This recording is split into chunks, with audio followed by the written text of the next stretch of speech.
Well, thanks everyone. I really appreciate you joining us for this CyberWin session. I've got the privilege of being joined by Prashant Singh today. And Prashant is the CISO of the Department of Education Western Australia and a director at ISACA Perth, blending deep governance experience with large-scale digital transformation.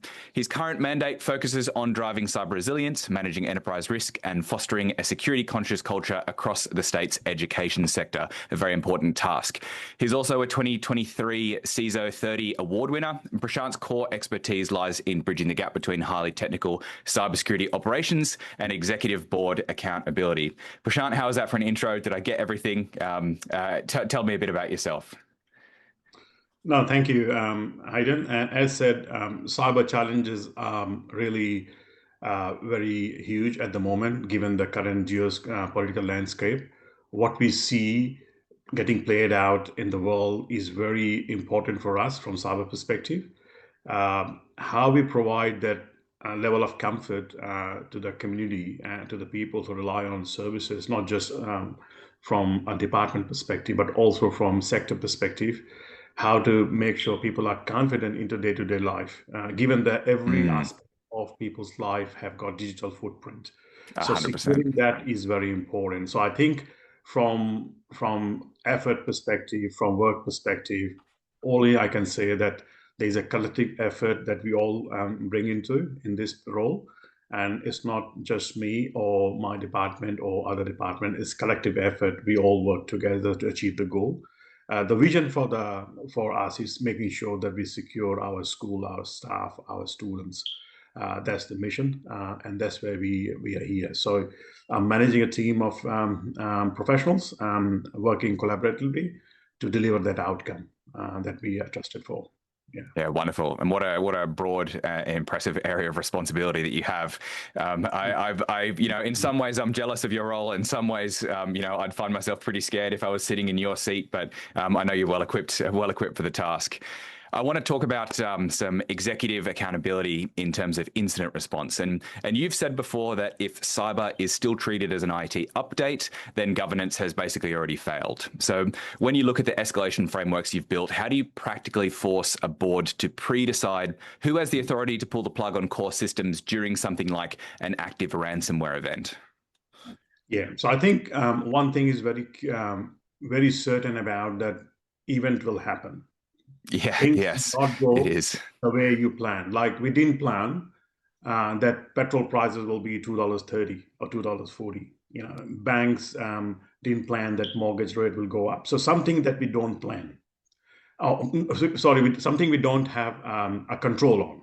exactly, yeah. So what can happen? So the only way we can look at is our responses are ready. If something goes south, sparks flying, are we ready? Do we know what our team is expected to do? What is the risk threshold that we are managing? So basically communicating that very early to the leadership, that these are the risk areas, these are the accountability aspect, this is how we're going to respond. And playing that, give me one second, I've got a glass of water. Playing that very early in the piece. So one of the key things that we do is about ensuring that people are aware of the role, what will happen, and practicing it out. And the best way to do is to simulate those scenarios, conducting tabletop activity with the leadership, with the team, clearly defining what is the threshold of the event. If event happen, what is our responsibility? Who's doing what? So it becomes a reflex action. So I think that's the key. Preparation is the key. Resiliency is the key. And backed up with robust business continuity planning and DER. I think that's very important as well, and decision making. Yeah, I come a long time ago from a military background in the Navy, and you always train how you fight. That was the saying. You train how you fight. And we had in the bridge of the ship these laminated notepads for every eventuality that would happen. And you think, well, you shouldn't really need like a list of like the first 5 things to do when someone goes overboard, or if there's a missile coming in, or what have you. It's supposed to just be something that you can do. But really, having those predefined things that are just there that you don't need to spend any extra brain power on, you can the exact things that happen straight away, so that there's no oh my gosh, what do I do kind of moment. I think there's a lot to be said for that. So basically, 100%. when something happens, there's automatic responses from multiple parts. So training how you fight, a good thing to think about for military people, but also certainly for incident response in cybersecurity. 100%. So all those playbooks give you a guideline in terms of what to do, but incident doesn't go through the playbooks. It can happen in a different way, so you have to improvise as well. But having said that, when you have a trusted team, they know what they're doing, they understand the role responsibility, and there's clear accountability and chain of command. So you have these things very easy, and it's not like it happens. Big event happens every day, but it can happen while we are talking. It can happen right now. Yeah, indeed. Hopefully not. But depending on how wide and far this recording goes, it could be happening to someone as they're listening to this recording. So, but hopefully not. Unfortunately, we had a situation where one of our counterparts in Department of Victoria, we're under the similar situation of incident where they have to respond, and I think it did hit the news press about what has happened. So it does happen, and we have seen with the recent global event past couple of years, education sector is the target. There are Certainly state actors who are going towards creating atmospheres of fear and distrust, because that's easy.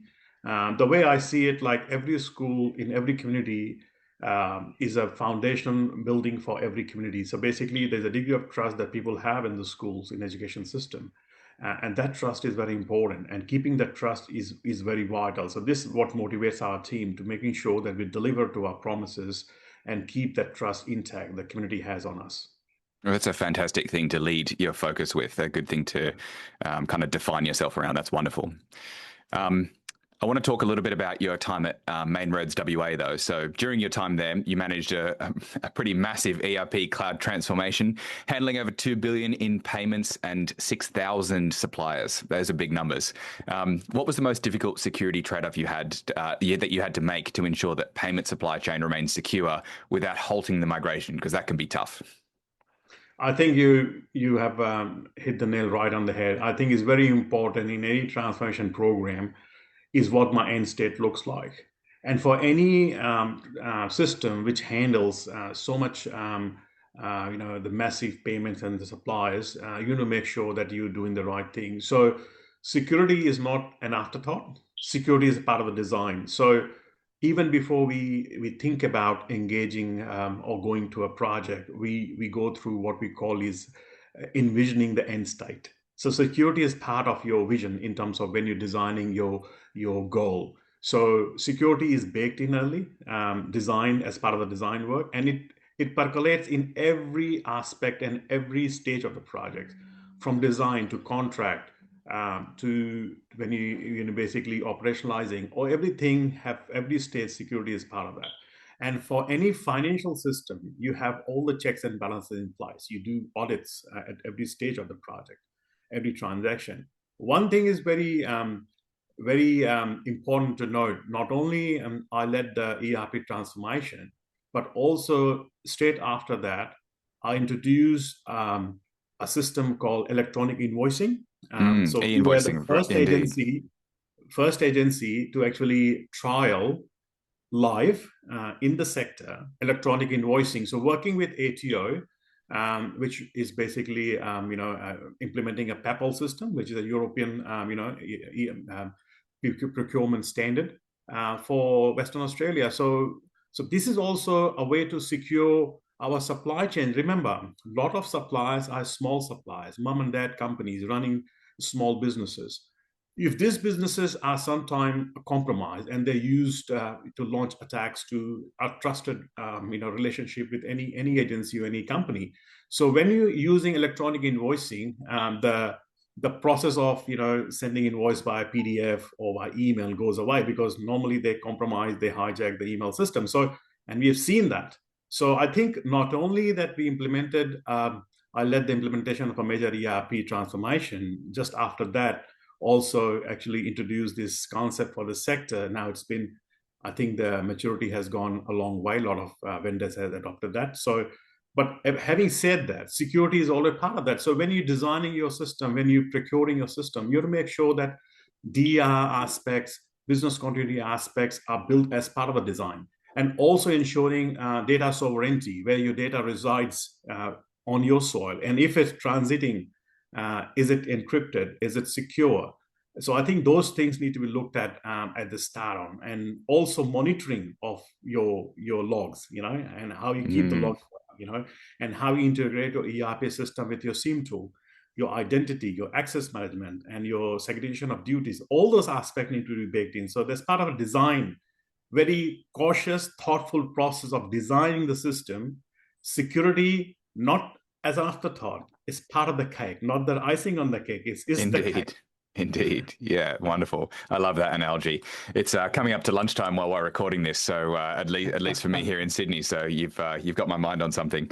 That e-invoicing, electronic invoicing, sounds so interesting. Such a massive attack vector for people to use. It just seems crazy that so many companies aren't using something like that. So many businesses aren't. Such a huge attack vector. Mum and pups. Businesses that we have to interact with that provide great service, often easier to kind of attack from a malicious actor point of view.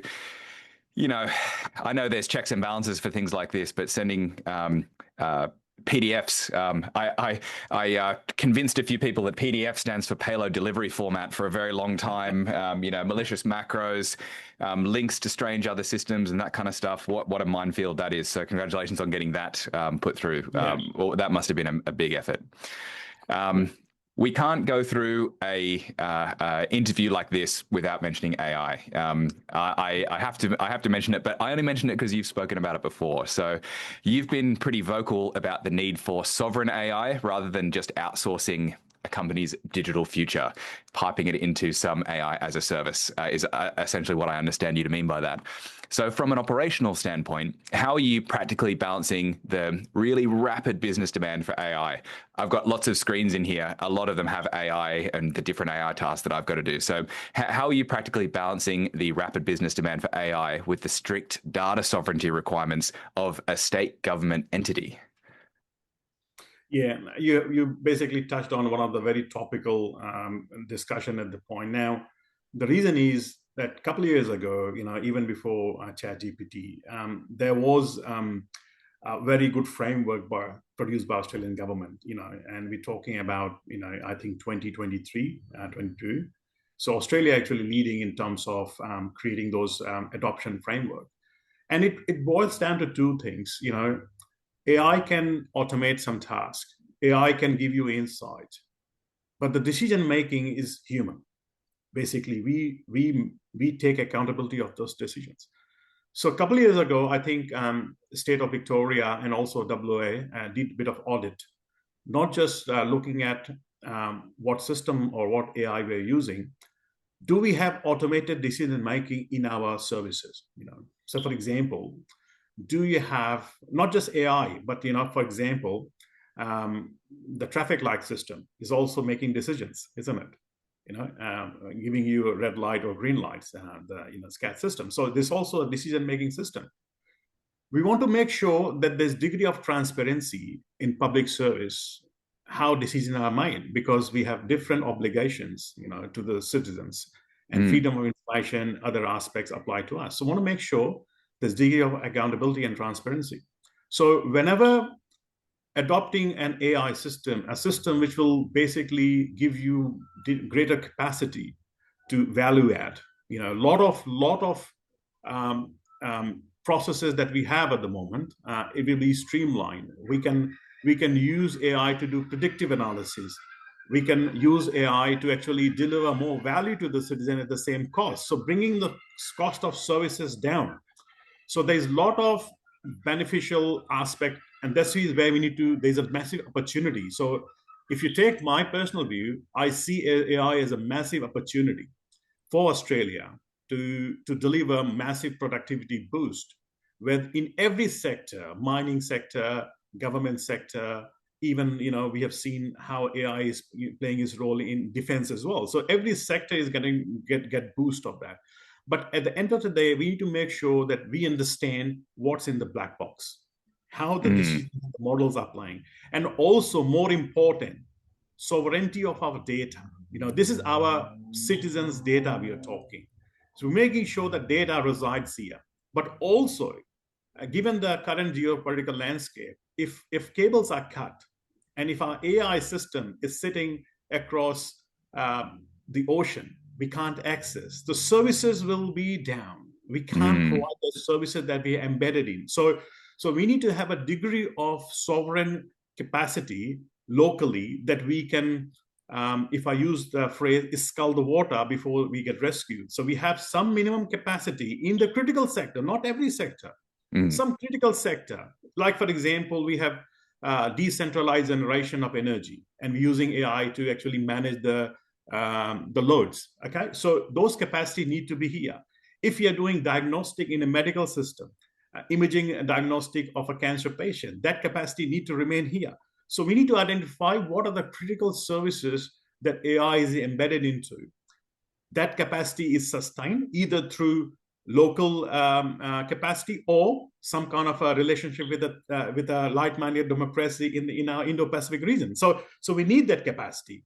And definitely adoption is very important, how we actually create that safe use of AI and making sure that we can deliver the same level of prosperity, and we also retain a bit of power in our region by actually linking our economy with in Indo-Pacific area and the country. So I think this is very important for Australia's growth, that we have a real investment in developing native cyber capacity and some degree of sovereign AI capacity to actually safeguard our national interest.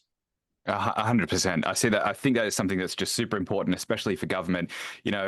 Maybe it's easier to pipe this somewhere else. Potentially that's the easier task, and that could be a budget thing. It's easier on the budget, or it's easier on your people, or it's easier on your timeline. But us building that sovereign capability, I think, is just so critically important. Like local skill sets for all of the stuff that you've just mentioned is something that the importance can't be understated, I believe. A few things to get through just now. I've got some more short and sharp signature questions, we call them. So I'd be interested in your opinions on these. So, this is called the CyberWins show. So I really want to know, what's a cyber win that you've had recently that you're quite proud of? I think a couple of things I can say straight away. One of the things is about changing our hearts and mind. Understanding people that cyber is important. Like, we know from our team perspective that we understand the importance, but do the people who are in the operational and understand that role as well? So when you're introducing a change, for example, you're introducing MFA or two-factor authentication or something, do they understand the change? Are they part of the change? So impacting their way of thinking and bringing the people along is a big win for me. Because as you know, Hayden, technical controls are easy, but changing people's behavior and adaptation is very hard. So I always see that how I enable my business. Security is not just a part of security team; it's everyone's responsibility. So if someone comes back and asks me and give me suggestion that, hey Prashant, can we do this in a way? We are happy to adopt to this process. That's a win for me. That is just such a wonderful answer. I didn't expect essentially a non-technical answer for that. It's really good to see, and I've seen that for a lot of people. I've seen that in businesses that I've interacted with. I'm really happy that our implementers, like people like you and I, have been able to make that breakthrough with non-technical folk or non-IT folk. For a long time, security and accessibility, obviously at different ends of the seesaw. As soon as you implement a nice security control and the security team loves it, you have people trying to work around it, people complaining because they're truly their workflow is impacted. I'm glad that technology and people are now, they're coming closer to the middle of that seesaw together, being able to balance that out. So that's a wonderful answer. I appreciate it. Thank you. The next question I have is, what's one thing happening in ANZ cybersecurity right now that the rest of the world should be paying attention to? So there's a lot of good things happening in ANZ. The reason I can say that Australia is leading in a lot of aspects. I talked about how Australia is leading in the AI frameworks, AI legislations as well is coming on way. But one thing I've seen, the wave of changes that Australia has seen in the last 5 years, underpinning our economy with law, which is give you a digital identity bill. That's a huge win for us, because we are a different economy. We are different kind of call it like, we're not like a autocratic country. We're a democratic country. We listen to everyone. So the pace of change is really slow a bit, but I think that's a massive win for us. And also going into the horizon 2 of our cybersecurity strategy of 2023, I think that's really gold. And on icing on the cake is about changes that we're doing to the SOCI Act as well. We should be really proud of that. We got that. And I did a submission, I think, in 2021 or 2022, I don't remember that, talking about how we should have consumer goods should have a minimum cyber control or minimum standard. Seeing that into law and is getting implemented, that is like, oh my God, that's like great work. So we are leading every aspect that we think of. And if you ask me, yes, I was a bit late, a few years behind, but I think we have got the momentum now. And I think that's really good to see that. And also, we are very serious about our critical infrastructure. And our SOCI Act is basically envy to other countries. They will think, oh my God, how the Australia's got it so right. I think it's the world. So I think this is really great.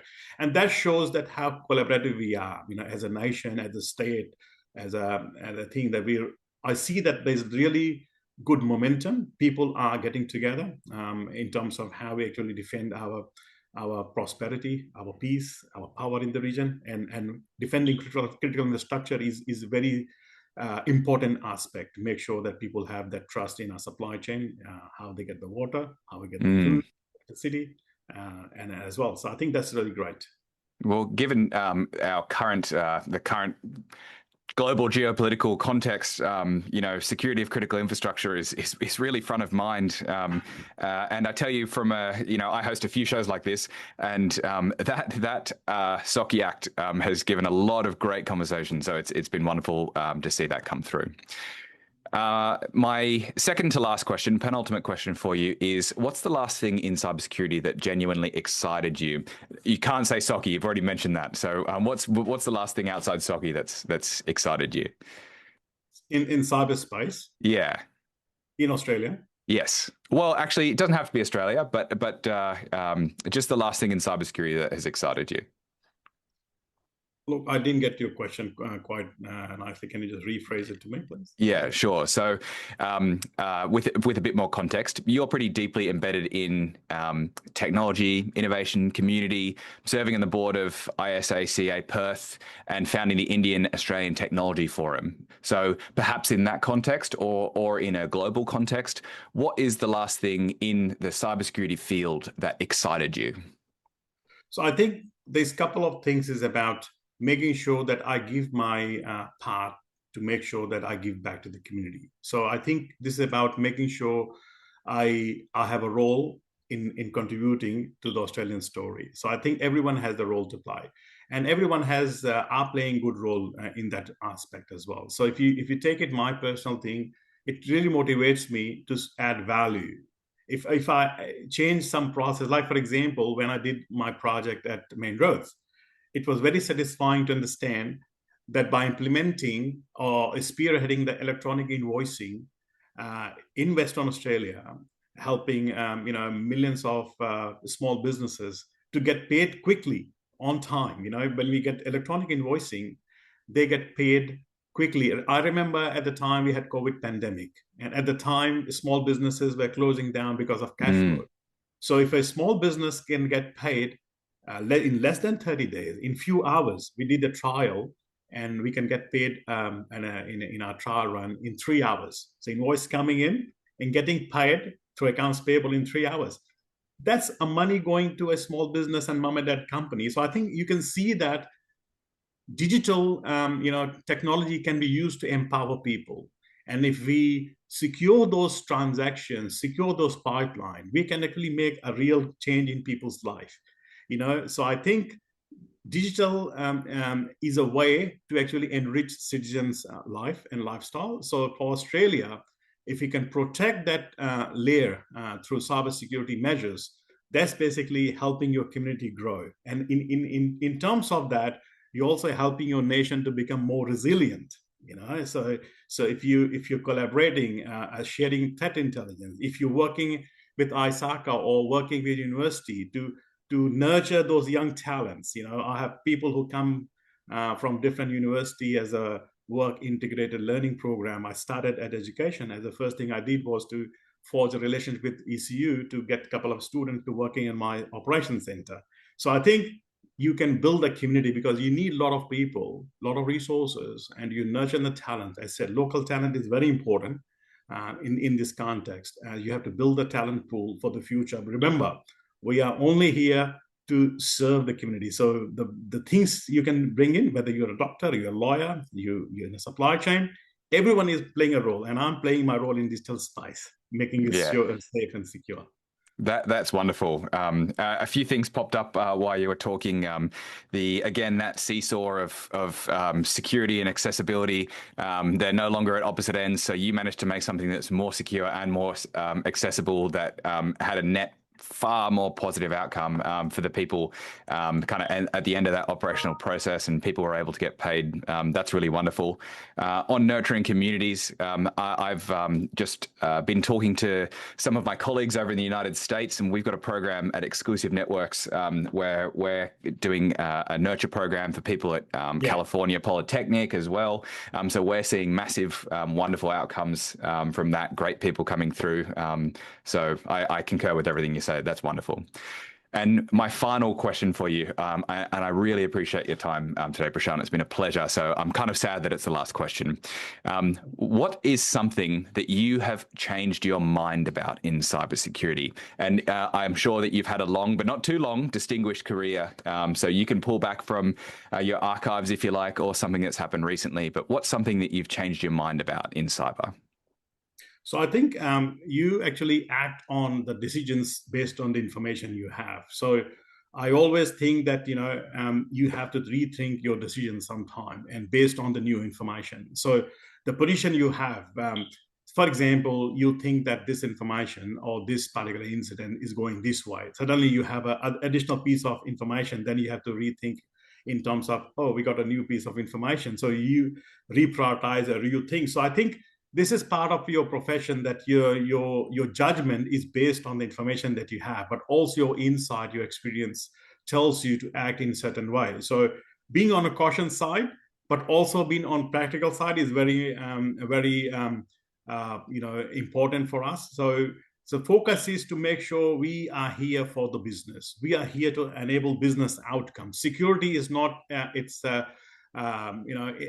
exclusive. We are not here for just to put locks on the gates and walk away and throw the keys. We are here to enable the business. And if business wants to do certain thing in a certain way, understanding that perspective, working with the business to understand, and also working to actually make them aware of the risk and the opportunity. So sometimes there's a cost of we do certain things, and you might relate to that we might take extra ammunition rather than taking extra ration. So you take that choices. You take the choices in terms of what is the outcome. If our outcome wants to take some more risk because there's a greater value, we take the risk. But that risk is very informed. So it's always basing that decisions and the judgment based on the best of your information to the last minute. Then you make a decision. But once you make a decision, you have to live that decision through. So I think doing deliberation, understanding, and to every aspect. But if something has to change and things can evolve rapidly, you inform and make that what you call change in your pathway or decision pathway. But that's very important. Well, Prashant, I just have to say, as we come to the end of this, thank you very, very, very much for taking the time today, lending your expertise. I can tell just in the short time that I've been speaking to you how deeply you're thinking about these things. I've learned a lot just in this short time, and I'm sure that the people who are viewing this recording are going to be experiencing the same thing. So I really, really appreciate it. Thank you, sir. Thank you, Hayden, and thanks to Isaac. Thanks for your time today. Cheers. Thank you.